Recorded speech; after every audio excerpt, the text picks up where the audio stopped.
সুফিয়ানে সৌরি রহমতুল্লাহ আলাই আলী রাদিয়াল্লাহু তাআলা আনহুর ছাত্র ছিলেন। তো ওনাকে স্বপ্নে দেখানো হয়েছে যে আমার একজন ওলি মারা গেছে, তোমাকে জানাজা পড়াইতে হবে। তো সুফিয়ানে সৌরি রহমতুল্লাহ আলাই ভাবতেছিলেন যে লোকটা এরকম কি আমল করত যে স্বপ্নে আমাকে নির্দেশ দেওয়া হইল এর জানাজা পড়ার জন্য। তো এলাকায় যে জিজ্ঞাসা করছে, ভাই লোকটা কি কাজ করত, তার ইবাদত বন্দিগি কিরকম ছিল? তো সবাই এক বাক্যে বলতেছিল সাধারণ লোক ছিল, তেমন কোনো উল্লেখযোগ্য না ব্যক্তিত্ব ছিল না আমল সামল ছিল। তো সুফিয়ানে সৌরি রহমতুল্লাহ ভাবতেছিলেন যে এলাকার মানুষ থেকে তথ্য পাওয়া যাবে না, আচ্ছা বাড়িতে জিজ্ঞাসা করি। তো বাড়ি যেয়ে জিজ্ঞাসা করছে লোকটা কি আমল করত। তো বলছে না সাধারণ ছিল।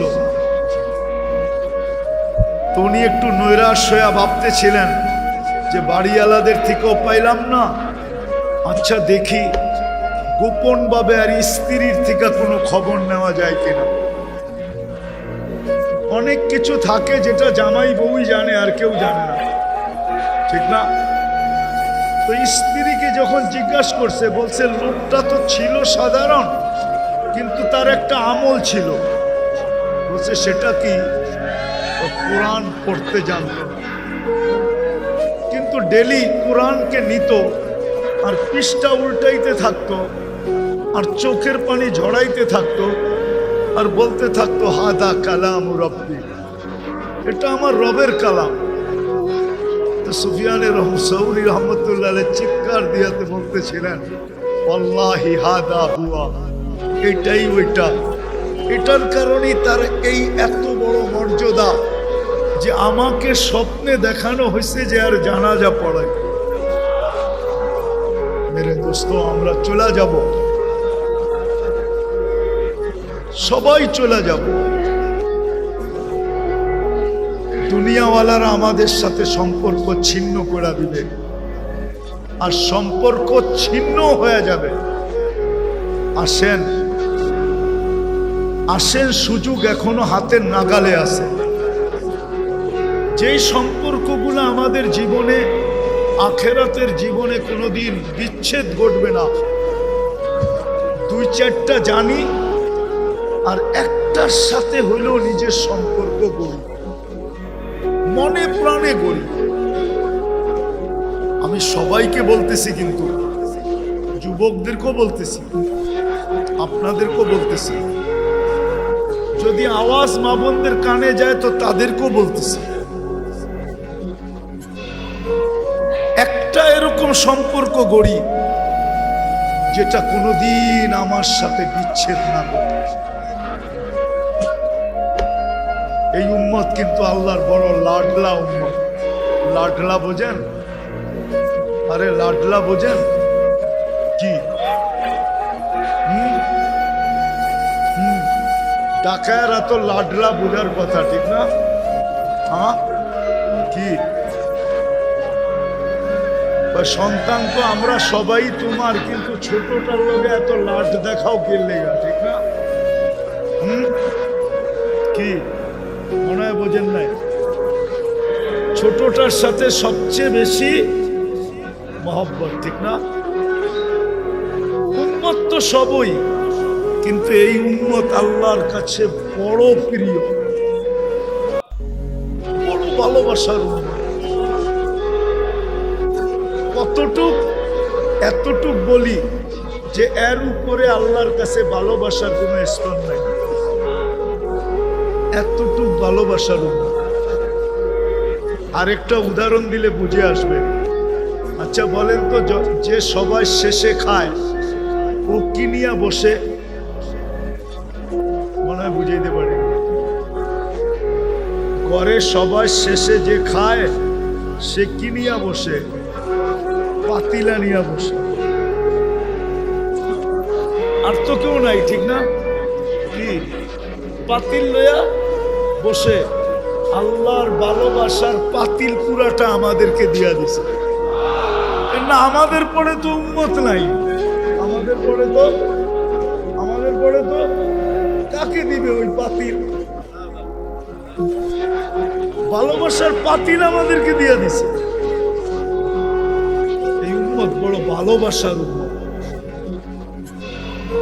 বড় ভালোবাসার উম্মত, বড় ভালোবাসার উম্মত। এই জন্য এই উম্মতকে ছোট ছোট আমলে পার করাবে, ছোট ছোট সম্পর্কে উম্মত পার হয়ে যাবে। কি ছোট ছোট সম্পর্কে, ছোট ছোট সম্পর্কে পার হয়ে যাবে। একটা হাদিস দেখাই, গরম তো এখনো শুরু হয় না, ঠিক না?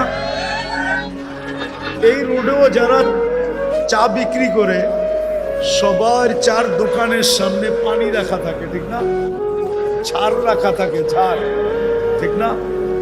প্রচন্ড গরমের দিন কেউ আসলো আর জারের থেকে এক গ্লাস খায়া চলে গেল, ঠিক না? তেমন কিছু বলে না, বলে নাকি? কিয়ামতের দিন যখন হিসাব কিতাব চলবে, যে পানি পান করছে ও যদি জান্নাতি হয় আর দোকানদার যদি জাহান্নামী হয়, আল্লাহ দোকানদারকে কানে কানে বইলা দিবে যে ওই যে যাইতেছে তোমার দোকান থেকে এক গ্লাস পানি খাইছিল, আজকে বদলার দিন, ওরে ধরো। তো ছুইটা যায় ধরবে যে ভাই তুই আমার বদলা দিয়া যা। তুই কিসের? আমার দোকান থেকে এক গ্লাস পানি খাইছিল তুমি। আরে তোরে তো চিনি না বেটা, আবার কবে খাইলাম? চিনি তো না, কবে খাইলাম? আল্লাহ পুরা চিত্রটা সামনে তুলে ধরবে। তো চিত্র দেখা ওর মনে উঠবে, খুব পিপাসিত ছিলাম, গরম অনেক ছিল, খায়া তো ফেলছি। তোর মনে উঠবে, তখন বলবে বদলা দিয়া যাও, চলো আল্লাহর কাছে, নিয়ে যাবে আল্লাহর কাছে। আল্লাহ বলবে বদলা দাও, বদলা দাও।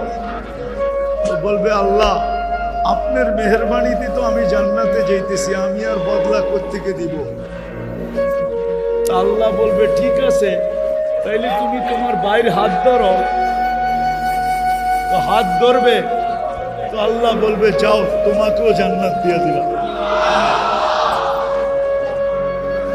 লাডলা উম্মত, লাডলা,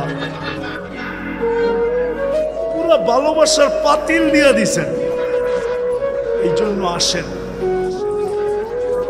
যতগুলা সম্পর্ক আখেরাতে চিরদিন অটুট থাকবে ওগুলা শিখি,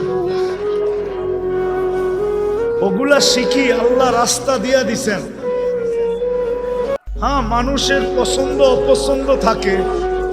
আপনি তাবলিগে যে শিখতে পারেন না, এটা আপনার পছন্দ না, আমার কোনো বিরোধ নাই। তাহলে আপনি আল্লাহওয়ালাদের মজলিসে যে শিখেন, ওইখানেও আপনার ভালো লাগে না, তাহলে হক্কানি আলেমদের কাছে যে শিখেন। হক্কানি আলেম তো আছে না নাই, এদের কাছে বসে শিখেন। লম্বা শিখার তো দরকার নাই, এক দুটা শিখেন। এটাকে মনে প্রাণে ধরে রাখেন। আমার কথা একদিন সত্য হবে ইনশাআল্লাহ। আপনারও চোখে দেখবেন যে এই উম্মত ছোট ছোট বাহানায় পার হয়ে যাবে, ছোট ছোট সম্পর্কে পার হয়ে যাবে, ছোট ছোট সম্পর্কে পার হয়ে যাবে। কেননা এটা ভালোবাসার উম্মত, পুরা ভালোবাসার পাতিল দিয়া দিছে আমাদেরকে, বান্ড দিয়া দিছেন, সবকিছু আমাদের উপরে ঢেলে দিছেন। এই জন্য সবার কাছে দরখাস্ত, শিখেন, এর সাথে সম্পর্ক জুড়ে। যুবকদেরকেও বলবো জোড়ো, মউত কখন আসবে কেউ জানে না। দুই শ্রেণী ব্যতীত কারো পার পাওয়ার সুযোগ নাই। শুধু বাচ্চার পাগল, বাকি যুবক তোমাকে আমাকে এই চেহারাটা দেখাইতে হবে। ওই দিন কিভাবে দেখাবো? কিন্তু নিজের কাছে যদি কিছু থাকে তো আশা করা যায় এই উম্মত পারে লেগে যাবে। যদি আল্লাহর রসুল হাউজে কাউসারের থেকে বিতাড়িত না করলেন, আর যদি বিতাড়িত করে দিলেন তাহলে বাঁচার কোনো রাস্তা থাকবে। এই জন্য তো আমি বলি, ওলামারা একমত হবে কিনা জানি না, হাউজে কাউসার যার পেটে গেল ওকে আল্লাহ কোনো না কোনো বাহানায় জান্নাত দিবেই দিবে, দিবেই দিবে, দিবেই দিবে। কেননা যার পেটে হাউজে কাউসার গেল ওই পেট কোনোদিন জাহান্নামে যাবে না।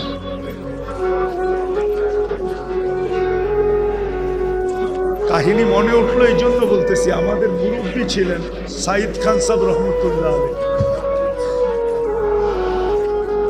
তো উনি কয়েকদিন পর পরই সুদানে যেতেন। সুদানিরা ওনাকে জিজ্ঞাসা করতেন, হযরত আপনি কয়েকদিন পর পর সুদান আসেন কেন? তাবলীগের বহুত বড় মুরব্বী, উলামারা চিনে সাইদ খান সাহেব রহমতুল্লাহ আলাইহিকে, ইলিয়াস রহমতুল্লাহ আলাইহির সাথী। তো উনি বলতেন কি যে শোনো, আমি সুদানে আসি, দরিয়ায় নীল হইল জান্নাতের নদী। আমি আসি এইখানে গোসল করতে আর পেট ভরা পানি খেতে। সবাই জিজ্ঞেস করতেছে গোসল আর পেট ভরা পানি খাওয়া বা জান্নাতের নদী, তো খাইয়া আল্লাহর কাছে দোয়া করি, আল্লাহ যেই পেটে জান্নাতের নদীর পানি গেল ওই পেট যেন দুযোগে না যায়, ওই পেট যেন দুযোগে না যায়। ঠিক তদ্রূপ হাউজে কাউসার যার পেটে যাবে কোনো না কোনো বাহানায় আল্লাহ পার করে। এই জন্য মেরে দোস্ত, আসেন শিখি যে সম্পর্কগুলা চিরদিন আমাদের সাথে অটুট থাকবে, সর্বগাটিতে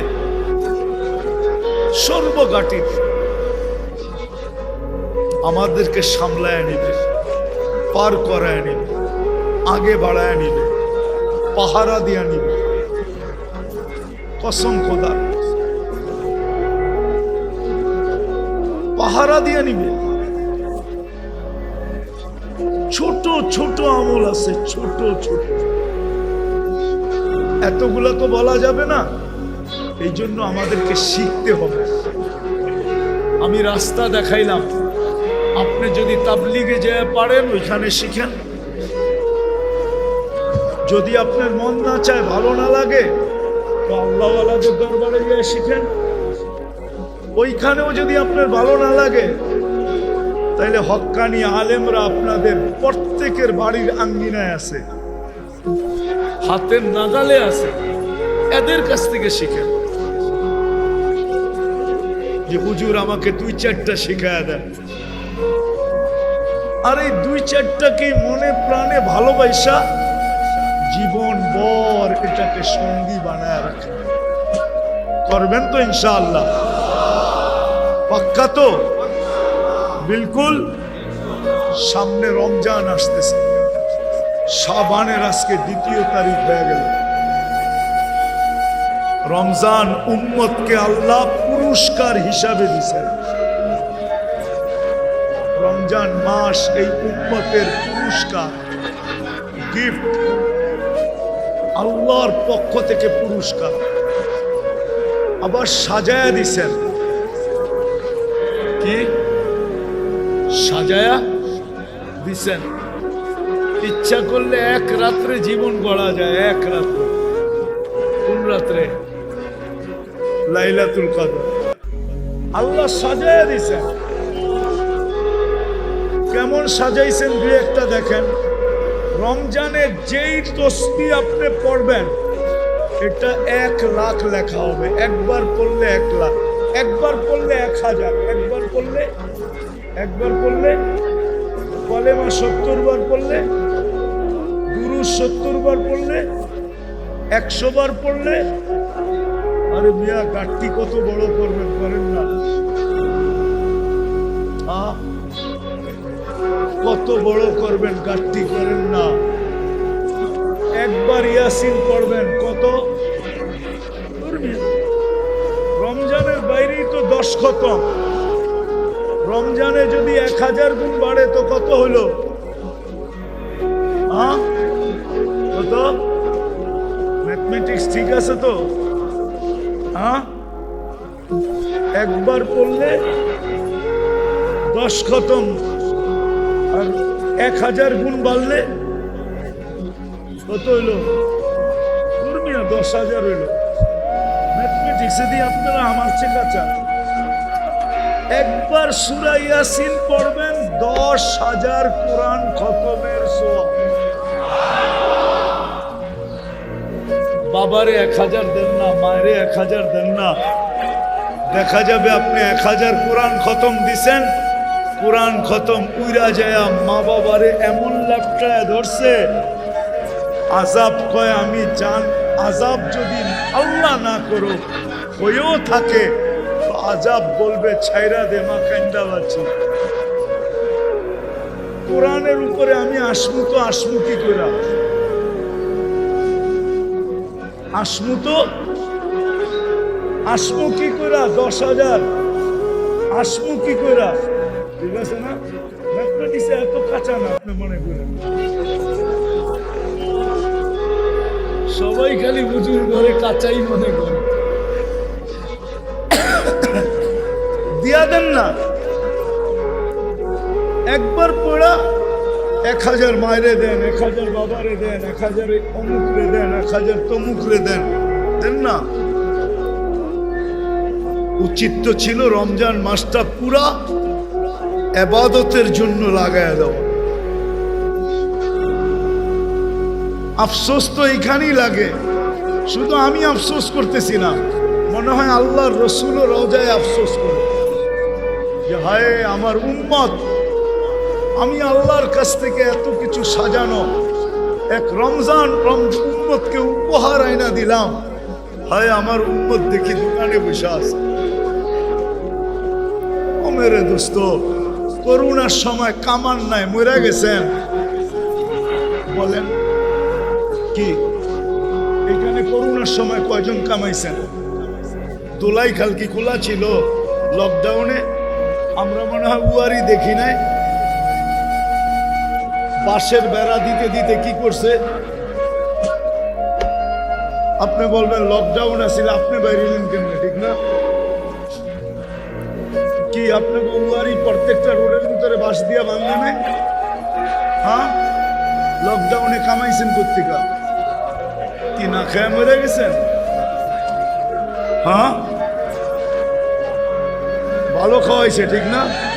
1 মাস না কামাইলে মরে যাবেন না। হইতে পারে এর পরের মাসে এমন কামাই দিব, এমন কামাই দিব।